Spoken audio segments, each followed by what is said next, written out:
Hi friends, it's Daira. Welcome back to my channel. So today I am going to show you how I remove these braids. I've had them in for about a month, but they're starting to get, as you can see, they're starting to get to the trifling point where they're getting fuzzy and the ends are starting to collect lint. So it's time to take them out.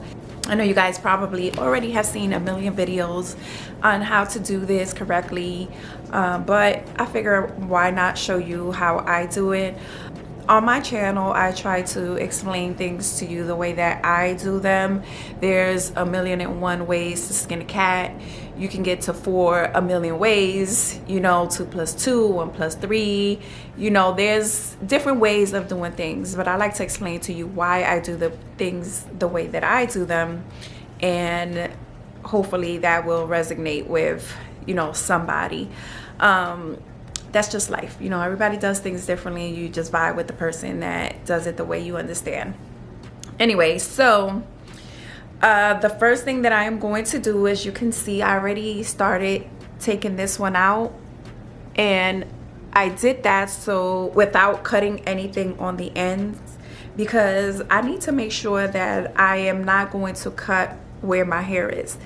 Now, if you haven't seen this video of the way my cousin chopped off all her hair, I'm gonna link it somewhere up here so that you guys can go and watch that video. It's so real. So many people cut their hair when they are removing protective styles. It's so easy to happen. I've done it myself. I've done it to my kids actually looking at their hair, which is crazy. So it only takes once for me to make that mistake, and now I'm super careful. So I took it down, and this is, you can see on the top part of my hair I have color, so it's kind of easy to distinguish. So you can see here where my color, my hair ends because I have color and the hair is black. So I'm just gonna cut that just because it's easier. This hair always locks up as you're opening up the braids, so if I can get the tangle cut off, then it'll be good.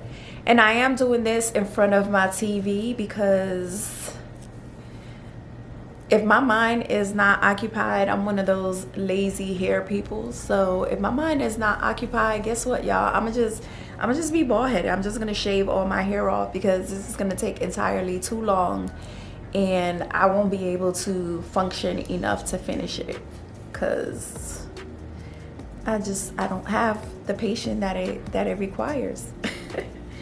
So I am on the couch in front of the TV, and that's why I'm filming it here, because I like to keep it as real as possible and show y'all the real. This is how I do it in front of my TV. And I don't even have the patience to get braids that often. That's why I only do this every few years. Okay, so I've taken the braid out. Let me raise this up a little bit. So some people like to use water and conditioner to detangle their hair and remove any lint or product buildup. No. Okay, here's my reason why. First of all, I either use oil. I use my Love and Health oil, which if you guys haven't seen that yet, go to my website. I'll link it down below. It's full of so many good nutrients and so many good oils for your hair that are not heavy, because the last thing you want to do is put a heavy oil in your hair that will not wash out. I'm using this, which is the Influence Scalp, what is it called? A hair and scalp conditioner. But basically it's like, let me open it up so you can see. It's like hair grease. Now, this is like hair grease, but it's thin. It's not super thick. Now, if you guys use something like, I hate to say names because I don't like to down anybody's product, because everything is good for certain situations, but things like the Blue Magic, which is super thick, I feel like it's good to protect strands for certain things, but that's not something that you can use all the time. I can't even tell you how many clients I had that come in that use that to grease their scalp, which, by the way, I don't think you should grease your scalp because it blocks your follicles, but that's probably a whole nother video. But it's so thick and it will not come out with regular shampoo. It doesn't come out, well, when you use it a lot, even though I've had somebody come in and say they've only used it once and had this problem. But when you use it a lot, it builds up so much that not even clarifying shampoo will remove it.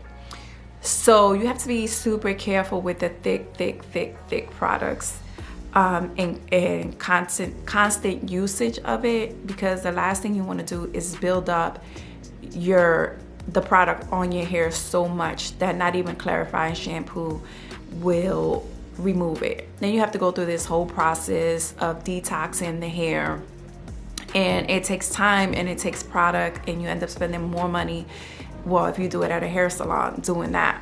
But it's very necessary. Your hair needs to, your scalp needs to breathe, and your hair needs to be free of buildup if you want it to be nice and flowy and bouncy, right? But I realized I just went on a whole tangent with stuff that didn't really have anything to do with what I wanted to tell you. But so this is lightweight grease. This one is from Influence. So I like to use oil or grease on it. As you can see, I'm just putting it right here where the product was, and I'm just putting it on my hair strands. And it's certain reasons why I do this. First of all, you have to comb through every section. You have to get rid of the loose hair that's in your braids before you apply any moisture to it, right? Hair shrinks with moisture. So when it shrinks, it goes like this, and the hairs that's loose that are stuck in here, your hair will shrink around those, and what's gonna happen is gonna knot up. I know that's happened to a lot of people. I learned it the hard way. So you don't want that to happen. So you want to comb out every braid and make sure that you remove any loose hairs. You see these? This hair is light because it's on the top, but you see this? You see all these loose hairs that were in this one braid? Had I wet this hair, my hair would have shrunk around it and it would have turned into a big knot that would have been super difficult to take out, and I would have lost way more than that hair trying to comb it out. So what the grease did was give it a slip so that I can just comb it out. And to me, in my opinion, it's easier to comb out one by one than it is if you were to just take out a few and then comb it through, because they start sticking to each other, and then now you have a big bush of hair that you're trying to detangle and comb out loose hairs out of. So here's my opinion as to why I don't use moisture, because sometimes people use water and conditioner. Okay, so if you don't know, curl is able to bend because every curve of the curl is a weak point, right? That's how it's able to bend and twist. So it's kind of like your arm, right? So we have our elbow right here, allows us to bend our arms. So guess what's the weakest point of our arm? Is the elbow point, because it can bend, right? So when your hair is wet and it bends that way, the weakest point of your hair strand is where that hair bends. So if you're yanking and pulling at the hair and trying to remove loose hairs from hair, and loose hair and product buildup from those points, your hair is weak. Your hair is weak when it's wet, and you're yanking and pulling, you're causing more damage to your hair when it's wet. So again, this is my opinion. That's why I like to do it with dry hair, where the hair is sort of locked in to a straight texture because it's been blow dried, or it's dried straight.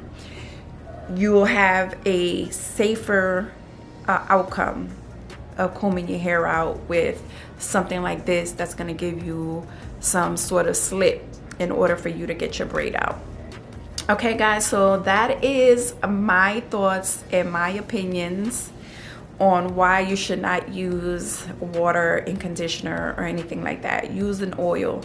I'm not super big on using oil on the hair and scalp all the time, only for certain reasons. Like for instance, when I shampoo and condition my clients' hair, I use my Love and Health nightcap oil. I put it on my fingertips and I rub the scalp, and I do that to get the blood flowing to the scalp. You know, I make sure I condition my clients' hair. I do the scalp massages, and I also make sure to keep their ends trimmed.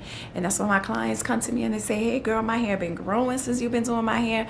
Yup, that's because I be taking care of people's hair. And yeah, I feel like talking trash right now because I love what I do, and I love for my clients to tell me that because of me, their hair is healthy, their hair is growing. And those just a couple things you do. You got to massage that scalp. You could use a nice oil. Like I said, I use my nightcap oil that I sell. Is for hair growth. I massage, put it on my fingertips, massage the scalp with it, get that blood flowing to your follicles. It works. Anyway, I'm gonna stop rambling guys, because this video is already longer than I intended it to be. So I'm just gonna remove this, the rest of my hair, and yeah, I'll show you guys what that looks like. So let's recap. Cut the hair, take the hair down to where you can see your hair, and then that's when you can use that as a guide for your other braids.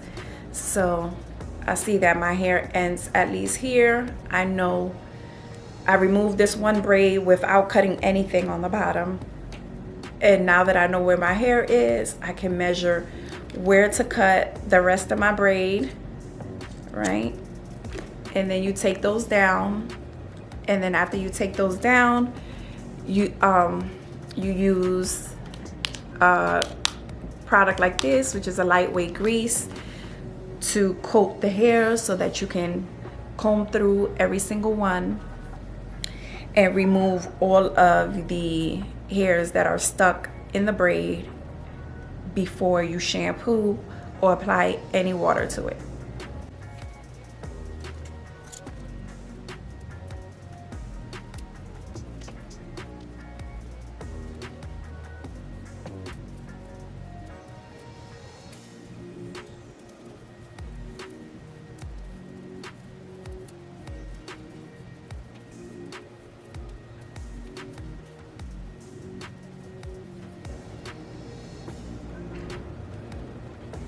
Okay, so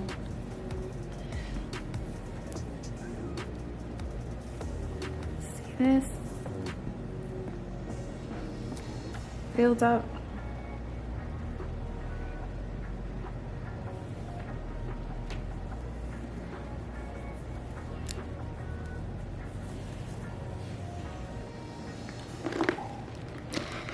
Then you comb through it. Make sure any of that buildup is completely out.